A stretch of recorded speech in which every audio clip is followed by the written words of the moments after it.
Esse espaço imenso, ele tem muitas pinturas rupestres e a Niede chegou atraída por elas.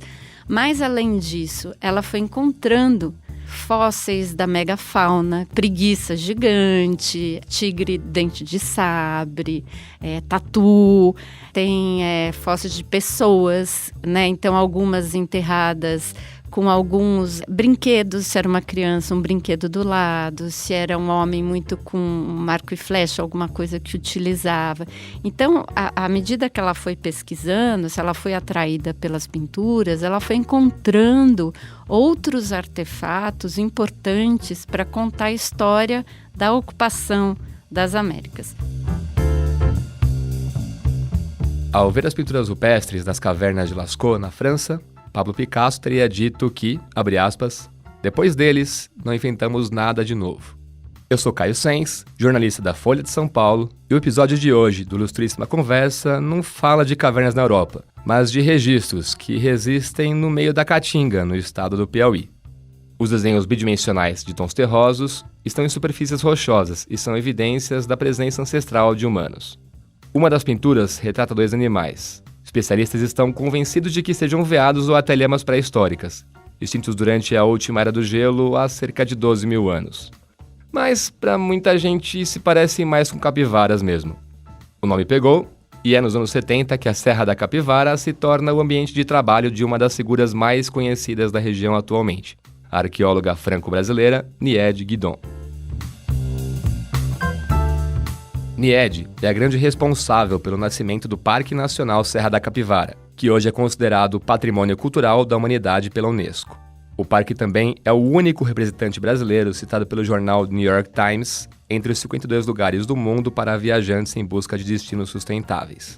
A arqueóloga tem um papel importante em grande parte dos projetos realizados na região desde a fundação do parque. Entre eles um hotel, 2 museus, uma universidade e um aeroporto. Para conversar com a gente sobre essa figura que trouxe uma nova visão sobre a arqueologia no Brasil, eu falo com a Adriana Bujanra, autora do livro Niede Guidon, uma arqueóloga no sertão, lançado pela editora Rosa dos Tempos e que inaugura a coleção Brasileiras.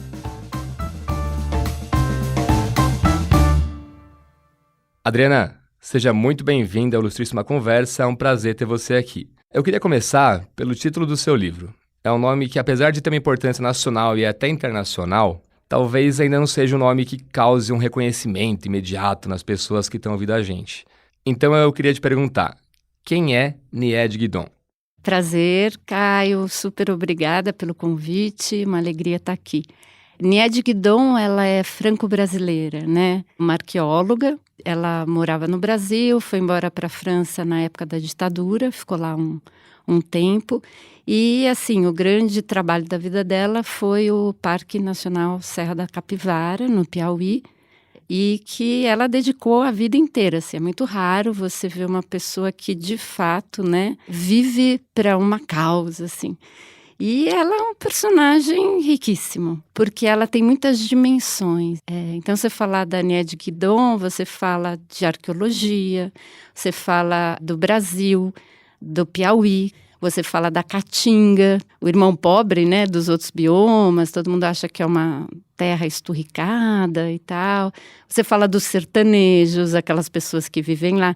Então, eu acho que a Niede, o feito dela é o Parque Nacional da Serra da Capivara, é a defesa desse parque durante tantos anos, e eu acho que o livro, ele traz esses outros assuntos junto.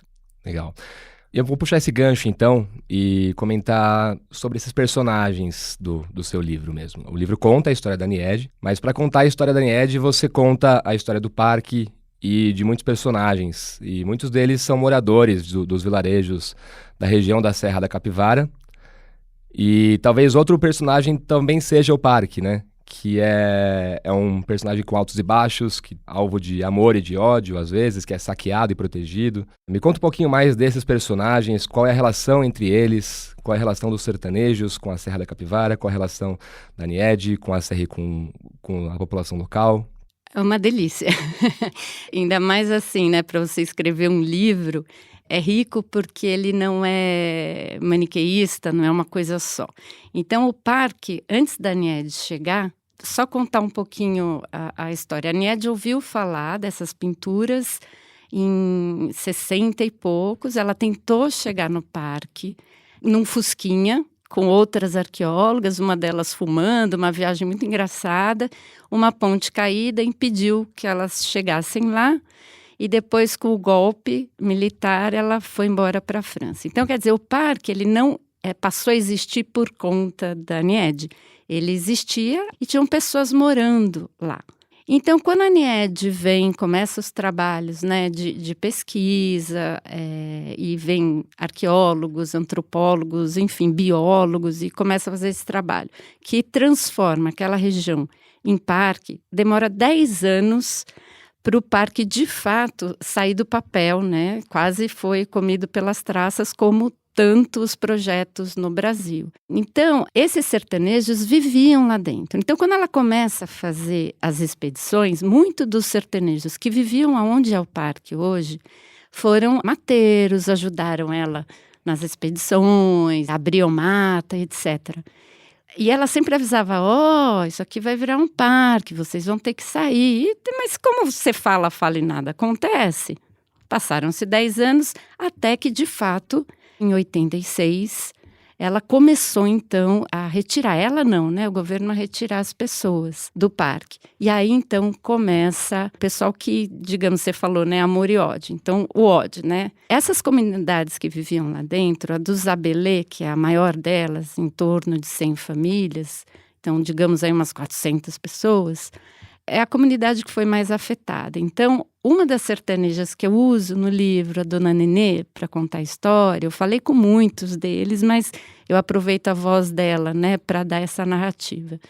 Ela é uma mulher de 80 anos, a Dona Nenê, e ela conta a história, né? Quer dizer, eles moravam lá, eles tiveram que sair de lá e eles culpam a Niede por isso. Quando eles saíram, teve uma despedida, choradeira. Cada um foi para um canto, não tinha um lugar para eles irem. A Niede lutou para que tivesse, mas não conseguiram terras. Então foi cada um para um canto. Eles ficaram 10 anos até o governo, de fato, oferecer um espaço e eles voltaram a morar juntos. Então, essas pessoas mais velhas que viveram isso, elas têm uma certa raiva da Niede. A Dona Nenê, por exemplo, ela tem musiquinha, ela cantava para mim musiquinha que ela fez falando da Niede. Então, toda essa geração dela tem isso. Mas o que é muito interessante é que os filhos deles já têm outra experiência. Porque eles já trabalharam no parque como guias, muitos foram fazer faculdade federal, a primeira faculdade federal que foi implantada no interior do Nordeste por conta da Niede. Então, os filhos deles e os netos estudaram nessa faculdade. Então, essa diferença, né, das gerações, como a Niede é vista mesmo pelo povo do Zabelê, pelos filhos e pelos netos, né? E, por outro lado, tem Mocó. Então, os sertanejos de lá. Mocó é uma cidadezinha que fica ao pé do parque.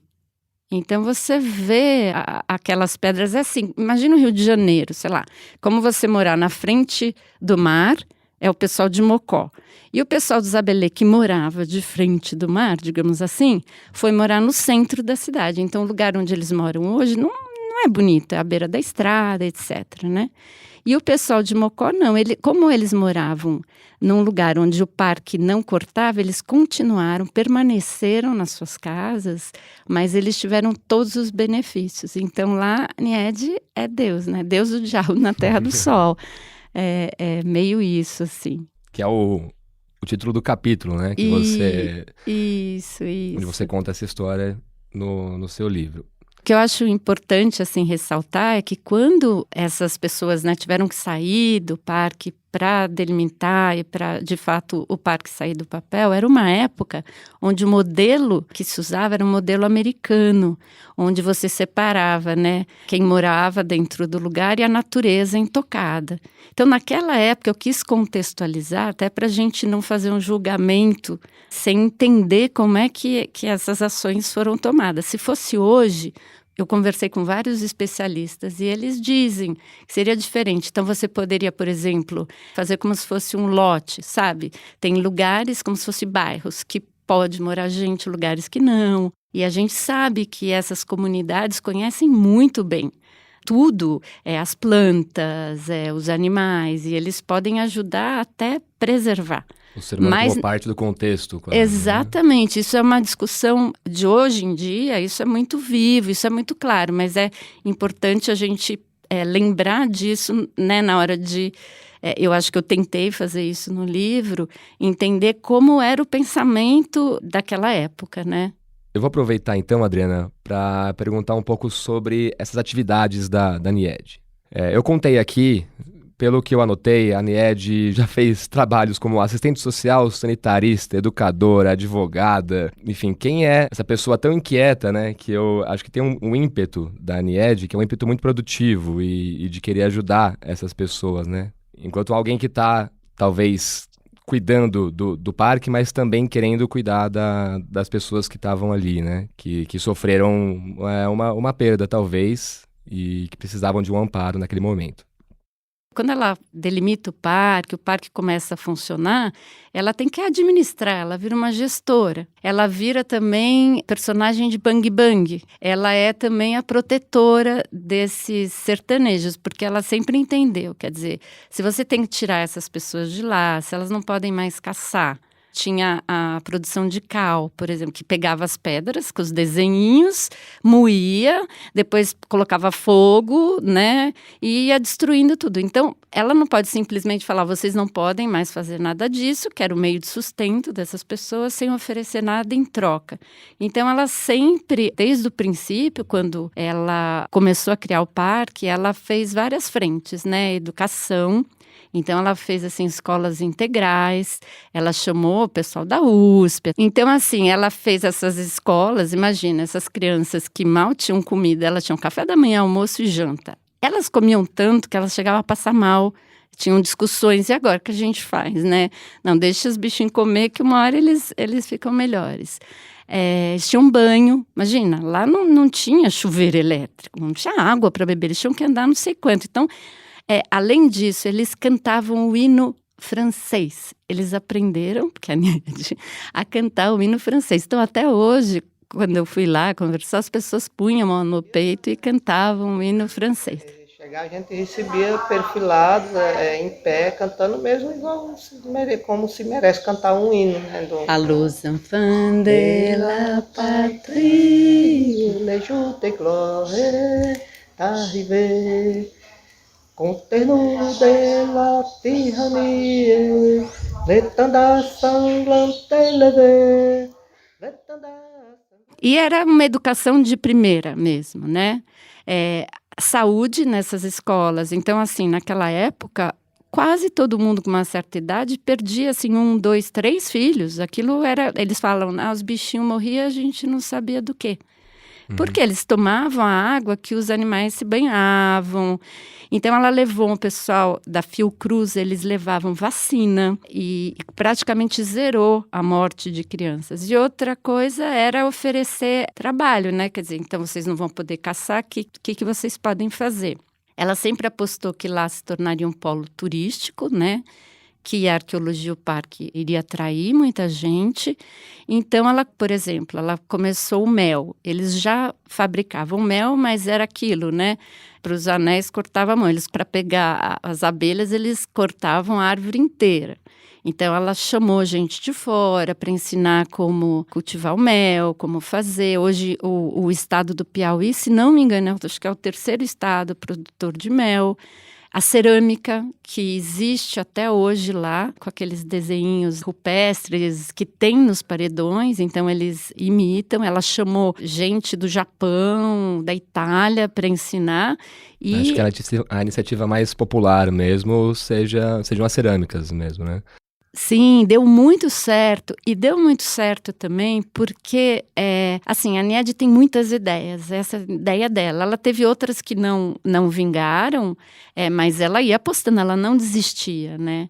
E aí, o que é bacana? Ela que fez isso, só que ela chamou uma pessoa, que é a Girleide, se não me engano o nome dela, que é uma empresária. Então, assim, você pegar alguém que tenha essa noção prática do negócio. Então, a Girleide já tinha administrado um hotel que a Niede também criou, que ela falou, se queria receber turistas classe A, Sim. você precisava oferecer lugar. Então, tinha um hotel que a Girleide, por exemplo, quando ela chegou, ela tem essa noção prática. A Niede queria servir escargot no hotel, entendeu? Aí a Girleide, ela falava, olha, Niede, escargot não dá, porque imagina, né, não é assim, né, mostrava os números. Então, essa junção ali, eu acho que a cerâmica é bem bacana, porque a Niede, ela tem essa visão acertada, né, e a Girleide é essa pessoa que veio para, enfim, administrar, pôr ali de pé. E a cerâmica emprega muita, todo mundo é da região, né? Então, por exemplo, Mocó, que eu estava falando, o sítio do Mocó, praticamente todo mundo lá trabalha ou de guia ou na cerâmica. Tem esses projetos grandes da Niede também, né, Adriana? Tem o próprio parque, mas também tem um hotel, tem 2 museus e tem até um aeroporto, né? Conta pra gente um pouco mais sobre isso. Essas ideias surgem como uma pressão externa ou são uma iniciativa da própria Niede querendo construir esse parque ideal dela? É dela. São todos projetos dela, né? Claro que sempre com muita gente ajudando, colaborando para que se tornasse realidade. O hotel, tem outros hotéis, né? Mas esse especificamente que funcionou e teve sua fase áurea, fechou.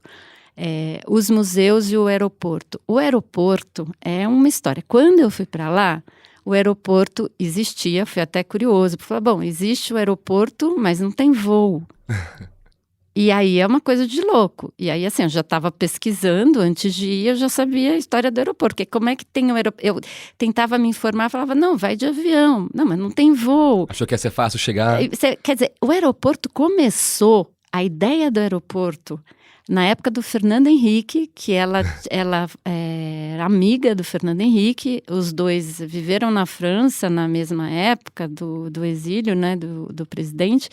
Então, assim, olha a história desse aeroporto. Quando eu fui para lá, eu tive que ir para Petrolina de avião. Aí de Petrolina pegar uma van que vai até São Raimundo Nonato, que é onde a Niede vive, que é a cidade mais perto do parque, né? E eu fui visitar o aeroporto naquela época. É a coisa mais linda do mundo. Dizem que é um dos aeroportos mais bonitos, ainda no interior do Piauí. Olha. Visto de cima, ele tem o formato da capivara. E quando eu entrei, assim, todos os azulejos imitando as pinturas rupestres, assim, primeiro mundo. Eu não vi no Brasil nenhum aeroporto feito esse. Parecia um filme de, não sei qual classificação do filme, mas assim, tinham 2 funcionários, aquele cenário, parecia um cenário, cenário lindo, e pardais, aquele barulho de pardal, e eles que pousavam naquela pista, entendeu? Era um aeroporto de pardal. Eu falava, meu Deus, anos para construir, e aquilo ali, você tem que pagar para aquilo vingar. Aí, eu já tinha acabado o livro, já estava, no fim, escrevendo, o aeroporto foi reinaugurado. Aí, assim, que lindo. Então, agora, quem quiser ir para lá, não tem desculpa. Tem uma pode rota. ir, tem uma rota. Não é diário, acho que 3 vezes por semana, alguma coisa assim. E eu mandei uma mensagem para a Niede na época. Niede, o aeroporto, né? Porque a gente falou muito disso. E aí, ela é muito econômica, né? Nas palavras, eu falei, e aí, tá? Fiz uma pergunta gigante, a resposta, feliz. A resposta dela, ponto, né? Ninguém vai ter desculpa agora de que não quer pegar uma estrada longa. Exato. E o última, antes dela se aposentar, né? A última grande investida dela foi o Museu da Natureza, né? Que é esse museu que funciona ali no parque, que é interativo. Enfim, ela saiu em grande estilo, né? Digamos, se retirou ali em grande estilo. Bom, vou aproveitar então que você já começou a contar essa história e eu vou entrar um pouquinho no que eu acho que são alguns conflitos internos, talvez, da Niede, que transparecem bastante no seu livro. O primeiro deles talvez seja essa aproximação cultural mesmo com a França, né? Ao mesmo tempo que a Niede, como você falou, franco-brasileira, é muito brasileira, ao mesmo tempo ela tem uma referência cultural muito próxima, né, com a França mesmo. E ao mesmo tempo ela briga com os franceses e com os europeus para defender uma visão que talvez seja menos eurocêntrica dentro da arqueologia, né?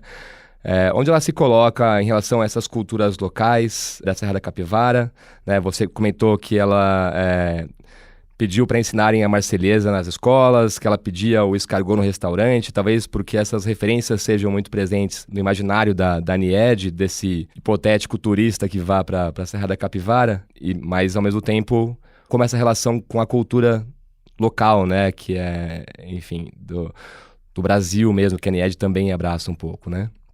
É muito boa essa pergunta, porque eu queria começar só falando do nome dela, a grafia do nome, né? Nied Guidon, né? O Nied, o acento. Hoje em dia ela usa o acento que o brasileiro entende, né? Então, eu acho que isso mostra o processo dela, né? Da francesa que foi se tornando cada vez mais, não só brasileira, como sertaneja.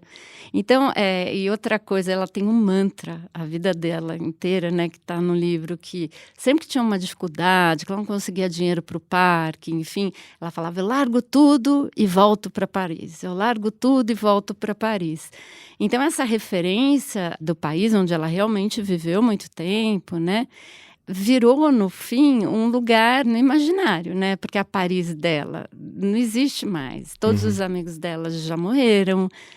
A vida dela agora é aqui, em São Raimundo Nonato, e é o parque, né? Então, assim, ela tem sim essas referências, ela estudou arqueologia na França, mas ela, de fato, eu vejo ela muito mais como uma mulher brasileira, hoje, que defende aquele território no meio do sertão, quer dizer, num lugar que esse contraste, né, que é muito evidente, de uma riqueza arqueológica num lugar tão pobre.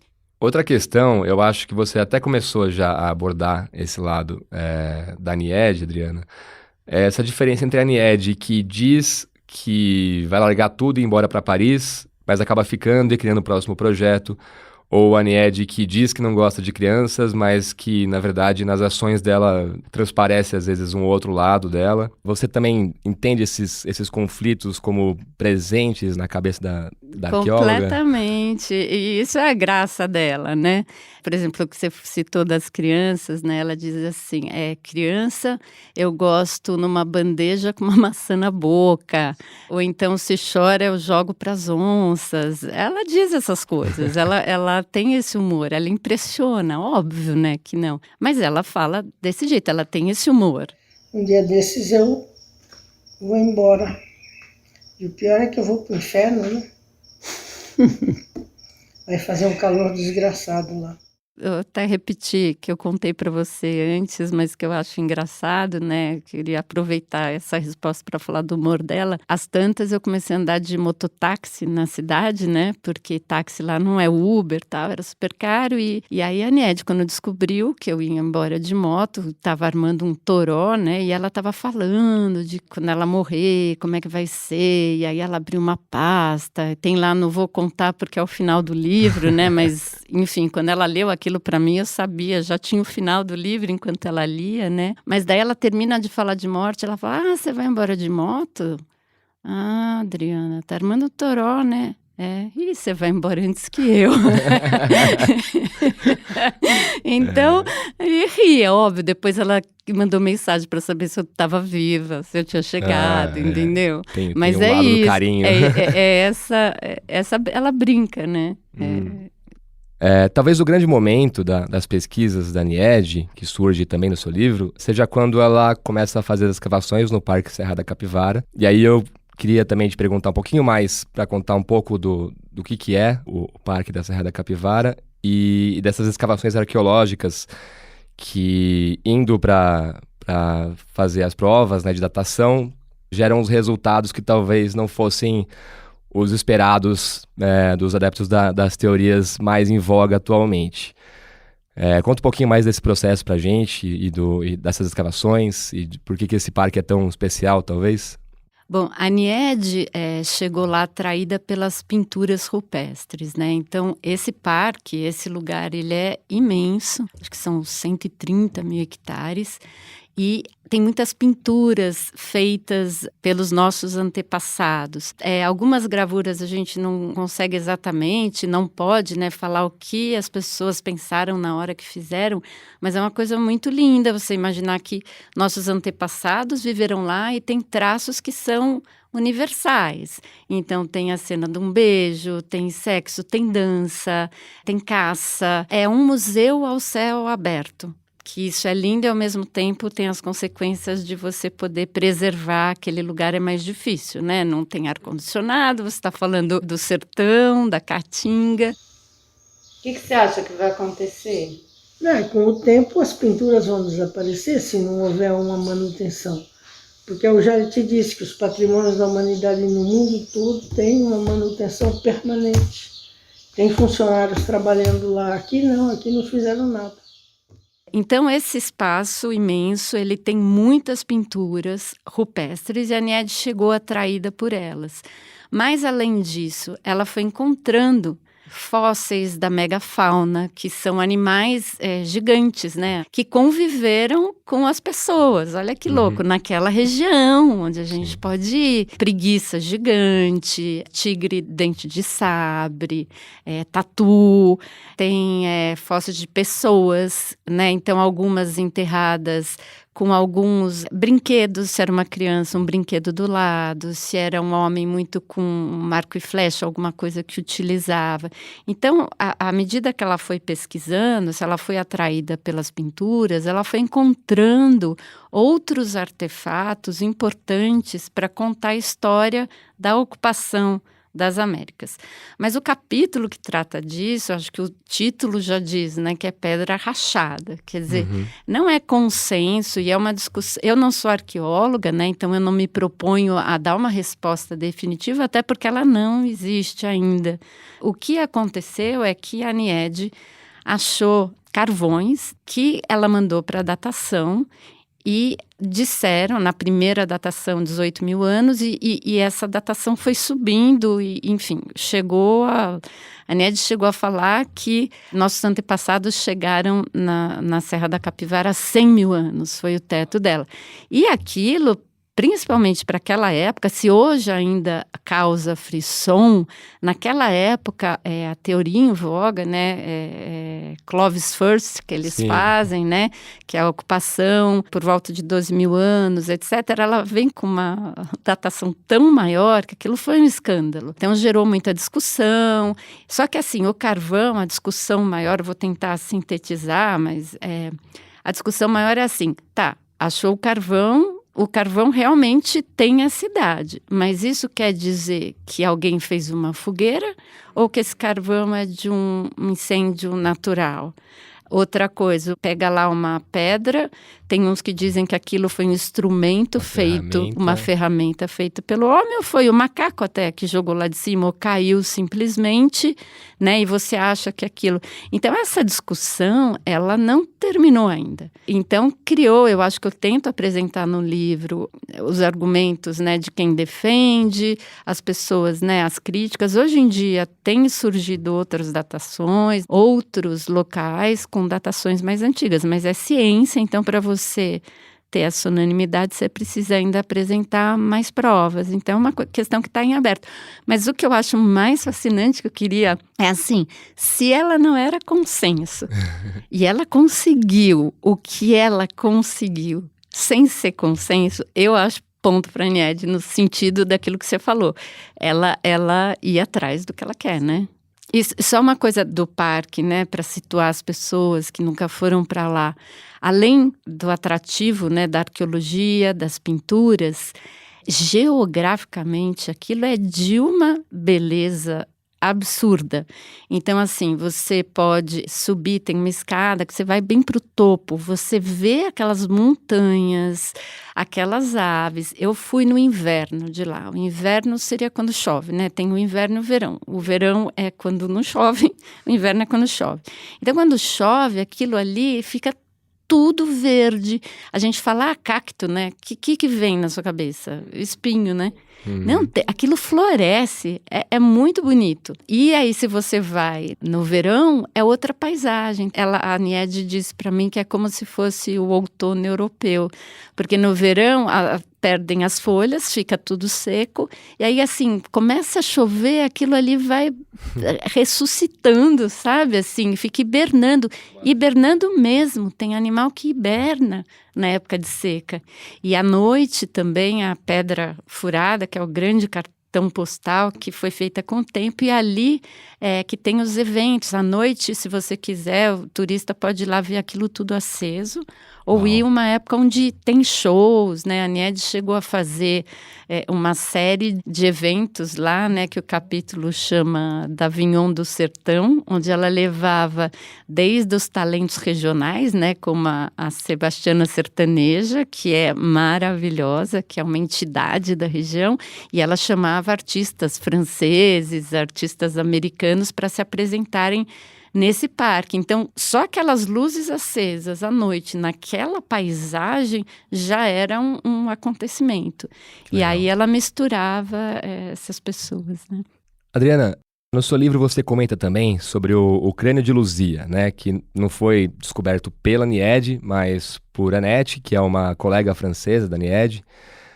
Esse crânio foi quase completamente destruído naquele incêndio do Museu Nacional em 2018, né, um acidente que colocou em risco grande parte importante mesmo do acervo que ele guardava. E, infelizmente, te vê esse fato recorrente no Brasil, né? O Museu da Língua Portuguesa aqui em São Paulo também sofreu um incêndio, não muito tempo atrás. Então eu te pergunto, na sua visão, quais são as condições que a gente tem para conseguir mudar essa postura relapsa quanto ao nosso patrimônio? Eu sei que não é uma resposta fácil, mas eu acredito que no livro tem bastante dessa luta constante, né, da Niede em defesa do Parque Serra da Capivara.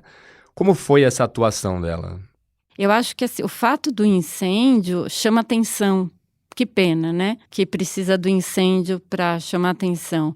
No caso do parque, a Niede usou muito a mídia, né, para chamar atenção. Então, sempre que estava em risco, porque não tinha dinheiro, ela tem essa capacidade de mobilizar, de se fazer escutar.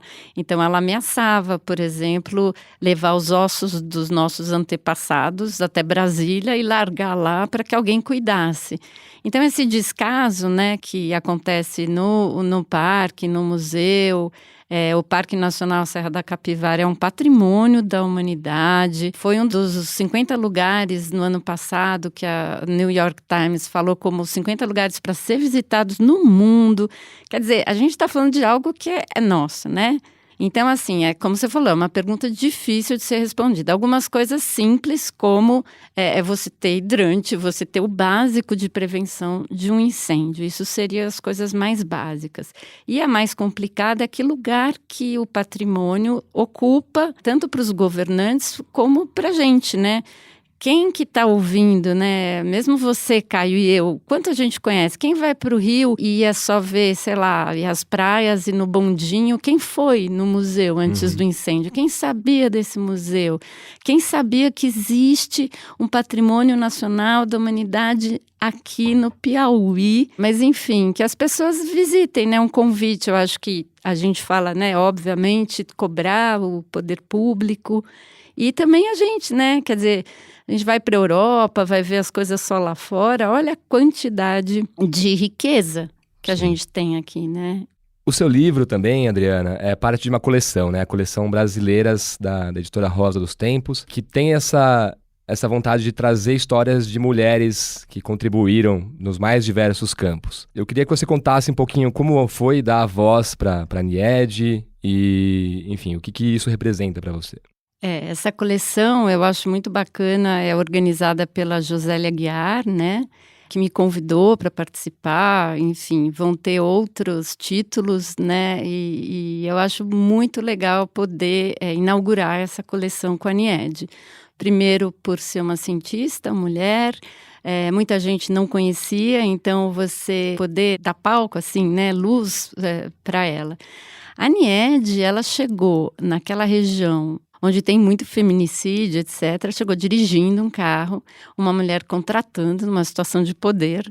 Então, aquilo por si só já foi revolucionário, porque as mulheres ficavam dentro de casa, muitas apanhavam. Então, você vê uma mulher que é independente, que paga o seu marido, entendeu? Que está lhe dando ordem, etc., isso já foi um alento.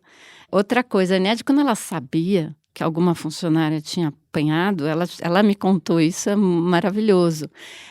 Ela chamou 2 caras que trabalhavam lá no museu, não sei bem aonde, para ir dar uma dura no marido de uma delas. Um susto, não susto de bater, só ir lá falar para o cara ficar miudinho, né? Uhum. E foi o que fizeram. Falou, se você levantar o dedo, você vai ver o que acontece. O cara Sim. nunca mais bateu na mulher. E aí ela disse, voltando ao humor dela, né? Ela disse assim, ai, Adriana, devia ensinar, essas sertanejas deviam fazer como as francesas. Sabe o que elas fazem? Elas moem o vidro, misturam na sopa, servem no jantar.